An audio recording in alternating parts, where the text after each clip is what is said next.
Welcome guys, अस्सलाम वालेकुम। क्या हाल है? सब खैरियत से हों।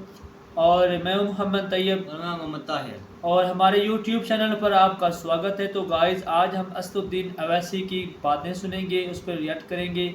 तो गाइस, अगर वीडियो आपको पसंद आए, हमारे इस वीडियो को लाइक करें, दोस्तों के साथ इसको शेयर करें और हमारी नेक्स्ट वीडियो के लिए हमारे चैनल को सब्सक्राइब लाजमी करें। तो आइए गाइस, वीडियो की तरफ वीडियो करते हैं स्टार्ट।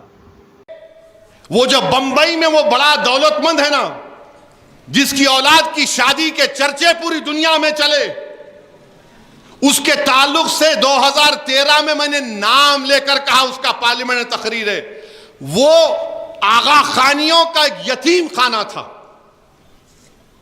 वाकिफ ने कहा कि उस जगह पर कुरान पढ़ाया जाए, तो इस दुनिया के दौलत तरीन आदमी ने उस यतीम खाने को धोखाधड़ी से 20 करोड़ में खरीद लिया और अपना एक बड़ी बिल्डिंग बना दी। तो क्या है इसका मतलब? लिमिटेशन खत्म। जो काबिज है 12-13 साल से लिमिटेशन गया, उन्हें मालिक बन जाता। अच्छा चलो, उससे भी नहीं हुआ तो कलेक्टर साहब हैं, कलेक्टर साहब बोल देंगे नो नो नो, मुसलमान ने आपकी नहीं है प्रॉपर्टी, इवैक्यू प्रॉपर्टी है। यानी जो लोग पाकिस्तान को गए थे, खास तौर से पंजाब, हरियाणा, यूपी से, वो जाने से पहले भारत के नागरिक थे। उस वक्त जो भी भारत था, उन्होंने वफ कर दिया। तो मोदी जी बोले ओहो बहुत है रे यहां पे मलाई, अपने दोस्तों को दे सकता हूं मैं, जिसको पार्लियामेंट में हम लोग बोलते हैं डबल ए। 2 डबल ए है भारत में, कहीं असदुद्दीन अकबरुद्दीन नहीं समझना आप। ये 2 डबल ए प्लस हैं, वो डबल ए माइनस हैं। तो इवैक्यू प्रॉपर्टी का कानून खत्म, गवर्नमेंट की हो जाएंगी। पंजाब में हजारों एकड़ है, वो गैब, बचेगा क्या मेरे भाई? सिर्फ नाम पे वफ होगा, सब छीन लिया जाएगा। अगर कोई उठ के बोलेगा असदुद्दीन तुम जज्बाती तकरीर कर रहे हो, तो मैं तुमसे कह रहा हूं और एक मिसाल दे रहा हूं। मथुरा की ईदगाह, जहां पर कृष्ण जन्मस्थान हमारे हिंदू भाई मानते हैं, हम उनकी कदर करते हैं, उनका अकीदा है, हम उसकी कदर करते हैं। 1965 में हिंदू और मुसलमानों ने बैठकर यूपी सुन्नी वक्फ बोर्ड से इजाजत लेकर मुसलमानों ने कहा कि हमारे हिंदू भाइयों से हमारा झगड़ा खत्म करने के लिए हम वक्फ की 8 एकड़ जमीन कृष्ण जन्मस्थान को देते हैं। दिए, एग्रीमेंट हुआ, कोर्ट में गए, 2023 में मुकदमा पड़ गया। अब जब वो ये कानून बन जाएगा तो कलेक्टर बोलेगा गवर्नमेंट प्रॉपर्टी, कलेक्टर बोलेगा है ही नहीं, गई मस्जिद।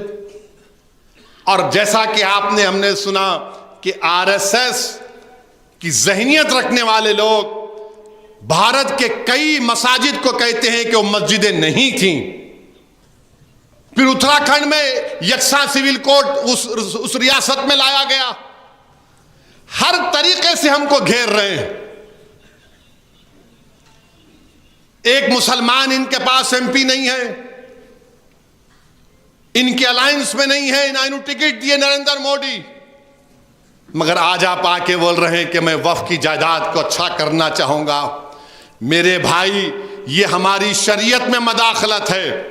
हमको इबादत करने से रोका जा रहा है भारत के मुसलमानों को। इस तरह का बिल लाकर नरेंद्र मोदी हमको हमारी शरीयत से हमसे छीनना चाह रहे हैं, हमको इबादत नहीं करने देना चाह रहे हैं। और ये इनके चमचे दुम छल्ले जो रंग बिरंगी कपड़े पहनकर चापलूसी कर रहे हैं, अरे जालिमो, तुम जब मरोगे ना तो तुम्हारे कब्रिस्तान को गवर्नमेंट डिक्लेयर कर दोगे। तुम्हारी बाप की खबर पर कोई अगर महल बना लेगा तो तुम क्या बोलोगे? मत करो चापलूसी वक्फ, हुकूमत वक्फ की। ये वक्फ सबका है। मौलाना ने कहा ये इबादत है, वक्फ करना इबादत है। मेरे अजीज दोस्तों और बुजुर्गों, आपको, हमको, पूरे मुल्क के लोगों को जो इस मुल्क की खूबसूरती को मानते हैं। इस मुल्क की खूबसूरती इसका भाईचारा है। इस मुल्क की ताकत हर मजहब को अपने अपने मजहब पर चलना है। मगर मोदी सिर्फ मुसलमानों को निशाना बना रहे हैं, और मोदी जानते हैं कि मुसलमानों को निशाना बनाते रहो, क्योंकि उनको इलेक्शन में शिकस्त नहीं होगी। मुसलमानों को बताओ ये दुश्मन है, इनसे खतरा है। बीजेपी के लोग बोलते इतनी वफ की जायदाद है, वो 2 इंडोनेशिया कहते, एक मलेशिया, एक फुला मुल्क। मैं एक साहब से पूछा, मेरे सामने बोल रहे थे, मैंने आप क्या टेप लेके मेजर करे? नहीं, आपके पास जो है कोई किसी के खेत में जाके आप नमाज पढ़ लिए तो वक्फ हो गई, आप खेत में जाके सूरे फातिहा पढ़े तो वक्फ हो गई। मैं बोला उफ, वो आप तो फजीलतुल शेख बोलना पड़ेगा आपको। बोले क्या मतलब? मेरा बहुत बड़े आलिम दीन। तो मुस्कुराए। मैं बोला एक बात बोलूं, आपको बुरा नहीं माने तो? बोले बोलो। बोला मैं पार्लियामेंट के किसी एक कोने में जाके, क्योंकि मैं सफर में होता हूं, मैं कसर की नमाज पढ़ लिया, मैं भी बोल दूं पार्लियामेंट वक्फ हो गया? नहीं हो सकता ना। मेरी जायदाद नहीं है पार्लियामेंट, भारत की है, बल्कि भारत की आवाम की है, मेरी जायदाद तो नहीं है। बोला आप क्या बोल रहे हैं? अब उन समझ में नहीं आया। अच्छा, एक बीजेपी के बहुत बड़े शायद वकील या जज थे, मेरी बहस सुने, समझ में नहीं आया, पूरे दलील सामने रख रहा था। नहीं तुम जिना 2 है। मैं नहीं, मैं जिना 2 नहीं हूं, मैं जिन नंबर 1 हूं, याद रखो। उन्हें भाग गया, मैं तो भागूंगा भी नहीं। रशादी साहब को देने वाले, वजीफा लेने वाला मौलाना के पास से भी, अरे क्या बात है बताइए, आप मजाक बना के रख दिए। CAA का कानून मुसलमान के खिलाफ, ट्रिपल तलाक का कानून मुस्लिम खवातीन के खिलाफ, UAPA का इस्तेमाल सबसे ज्यादा मुसलमान, दलित, आदिवासियों पर। यूनिफॉर्म सिविल कोड बनेगा उत्तराखंड में, तो आप उससे ट्राइबल लोगों को मुस्तस्ना रखेंगे, एक्सेप्शन देंगे, एग्जम्पशन देंगे, और हिंदू कल्चर और कस्टम का एग्जम्पशन देंगे। अच्छा, आपको मालूम अगर कोई मंदिर है, मंदिर में उसके कस्टम और उसके इस्तेमाल से मंदिर हो जाती है। हम अपनी नमाज से, अपनी दरगाह में, खानकाहों से, इस्तेमाल से नहीं होगा, तो वक्फ बाय यूजर हमारा निकाल दिया जाएगा। क्यों निकाला जाएगा? ताकि हुकूमत और मोदी जी कब्जा कर लें उस पर। अब भारत के मुसलमानों से मेरी अपील है, भारत के उन तमाम नागरिकों से मेरी दर्दमंदाना गुजारिश है जो इस मुल्क की खूबसूरती को मानते हैं, आपको इस कानून को रद्द करना पड़ेगा, आपको उठना पड़ेगा।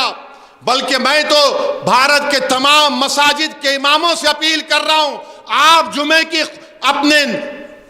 जुमे की नमाज से पहले, जुमे के खुतबे से पहले अपने बयानों में इस कानून की मजम्मत करिए, इस कानून की मजम्मत करिए, बेदार करिए मुसलमानों को जो ख्वाब गफलत में है अभी तक। याद रखो, मैं तुमको पुकार कर कह रहा हूं, अगर आज तुम बेदार नहीं हो गए तो आने वाली नस्लें तुमको, हमको कोसेंगी कि तुमने हमारी मस्जिद को तक नहीं बचा सके, तुम्हारे औलिया अल्लाह के आस्थानों को नहीं बचा सके, तुम्हारे कब्रस्तानों को नहीं बचा सके, जो हमारे बुजुर्ग उस कब्रस्तान में आराम कर रहे, तुमने उनको भी बर्बाद कर दिया। उठो भारत के मुसलमानों, यह वक्त उठने का है। मैं बार बार तुमसे कह रहा हूं, तुम अगर मुझसे नफरत करे तो करो मुझसे नफरत, दिल खोल के करो, मगर यह तो सबका मसला है ना मेरे भाई। यह कोई जो बंदियों बरेलवियों का अहले हदीस का मसला नहीं है, यह वक्फ का मसला है। जो जायदाद अल्लाह के नाम पर है, तुम और हम क्या जवाब देंगे हशर के मैदान में? उस अल्लाह के सामने हम क्या बोलेंगे कि परवरदिगार, जो हम तेरे नाम पे चीज थी उसको नहीं बचा सके? क्या जवाब दोगे आप और हम? बताओ। तो नौजवानों, बुजुर्गों, मेरी इज्जतदार माँ और बहनों, खूब दुआ। जी तो गाइस, हमने इस वीडियो में देखा कि जो असदुद्दीन अवैसी हैं वो मुस्लिम कम्युनिटी के लिए एक आवाज़ उठा रहे थे। जैसा कि आप जानते हैं गाइस कि आप जिस मज़हब के भी हैं, तो उस मज़हब के को देखते हुए आप ये कह सकते हैं कि आप किसी भी मज़हब के जो वहाँ की जो इबादत गाहें या वहाँ के जो मंदिर हैं या आप उसको जो है ना फुल सिक्योरिटी दे सकते हैं, यानी कि आप नहीं गिरा सकते, यानी कि हर मज़हब को अपने अपने अंदाज में इबादत करने की इजाज़त है। और यही कानून जो है ना भारत जब अलहदा हुआ पाकिस्तान से और पाकिस्तान बना, तो यहाँ भी यही बात है कि अगर यहाँ पे अगर कोई हिंदू या सिख या कोई और जो अक़लियत और मज़हब के लोग हैं, अगर वहाँ यहाँ पे वो अपनी इबादत गाहों को सिक्योर नहीं पाएंगे या उनको यानी कि वो नहीं सिक्योर होंगी, सेफ़ नहीं पाएंगे, तो फिर तो ये गलत बात है। ये अगर पाकिस्तान वाले अगर उसके साथ कुछ गलत करें तो फिर हम भी कहेंगे कि ये गलत बात है। तो अगर दूसरी बात कहें तो गाइस, ये जो अभी असदुद्दीन अवैसी ने एक बहुत ही खूबसूरत अंदाज में अपनी एक बड़ी आवाज़ बुलंद कर रहे थे मुस्लिम कम्युनिटी के लिए, तो ये बात भी है अगर वहाँ पे अगर मसाजिद को सिक्योर नहीं है या वहाँ पे सेफ़ नहीं है तो फिर ये गलत बात है। क्योंकि न देखिए ना कि अगर वहाँ पे मुस्लिम की भी काफ़ी ज़्यादा जो है ना आबादी है भारत के अंदर, तो उनको अगर मिलजुल के रहेंगे, अमन व अमान से रहेंगे तो कितना यानी कि अच्छा होगा। तो आज अगर अपने एक मफाद की खातिर, ठीक है ना, अपनी एक हुकूमत की खातिर या अपनी एक कुर्सी की खातिर अगर कोई बंदा उठ के अगर आपको हिंदू मुस्लिम को अगर भड़काता है, तो अगर दंगे फसाद होते हैं तो इसका नुकसान डायरेक्टली किसको होगा गाइस? वो नुकसान भारत को होगा। तो पहले भी इस तरह के काफ़ी मामलात हो चुके हैं। अगर इस तरह के मामलात को अगर हम ये खुद पब्लिक को सोचना चाहिए, पब्लिक अगर इस बात को सोचे तो ये अब इस तरह के मामलात नहीं हो सकते।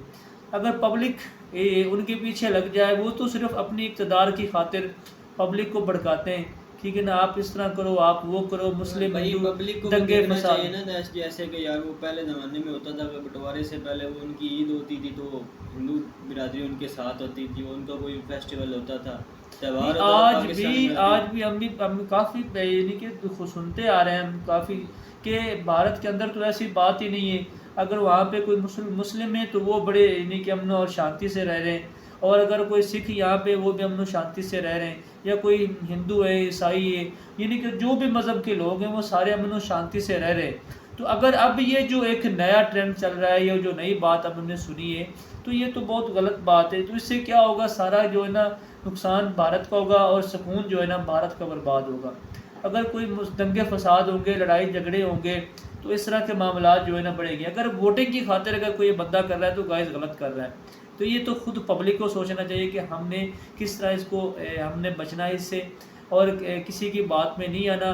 अगर कोई मुस्लिम है तो उसको हमने जो है ना फुल उसकी सपोर्ट करनी है, और उसकी जो इबादत गाह है उसको हमने अदब एहतराम करना है। अगर कोई और मज़हब का है, हिंदू है, सिख है, ईसाई है, और उनकी जो इबादत गाह है उनको हमने जो है ना सिक्योर करना है या उनको नहीं छेड़ना, उनकी जो अदब एहतराम करना है। तो इस तरह तो बड़ा जो है ना अच्छा माहौल बनेगा। अगर इस तरह के मामलात होंगे तो फिर तो मामला जो है ना बिगाड़ की तरफ जाएंगे। और एक और बात उन्होंने एक मुकेश अंबानी को भी उन्होंने आड़े हाथ में लिया था, और ये भी कहा था कि उन्होंने भी बिल्डिंग जो है ना ख़रीद के करोड़ों में, और उस पर जो है ना अपनी बिल्डिंग बना दी। वहाँ पे भी कुछ ना इस तरह का मदरसा था या कोई चीज़ थी। तो ये जो होती है ना, ये भाई जो बड़े लोग होते हैं ना, पैसे वाले लोग, इनको इस चीज़ से कोई गरज नहीं होती, ठीक है ना। कोई मर रहा है, जी रहा है, उनको सिर्फ अपने मफाद, अपने पैसा, अपनी इक़्तिदार, अपनी कुर्सी की जो है ना अपनी कुर्सी की खातिर सब कुछ करते हैं। तो गाइस, हमने वीडियो देखी तो हमारा तो यही मशवरा है कि हम सुनते आ रहे हैं कि भारत में बड़ी शांति है, बड़े अमन मान से हिंदू सिख मुसलमान सब जो है ना अमन यानी कि भाईचारे से रह रहे हैं, कोई ऐसा मसला नहीं है। तो नेक्स्ट भी ऐसा नहीं होना चाहिए, और जो है ना पब्लिक को इस बात को बड़े गौर से सोचना चाहिए, ना कि किसी की बात में आकर जो दंगे फसाद इस तरह के मामलात जो है ना नहीं होने चाहिए। तो गाइस, वीडियो अच्छी लगे इसको लाइक करें वीडियो, और अपने दोस्तों के साथ इसको शेयर करें, और हमारे नेक्स्ट वीडियो के लिए हमारे इस चैनल को सब्सक्राइब ज़रूर करें।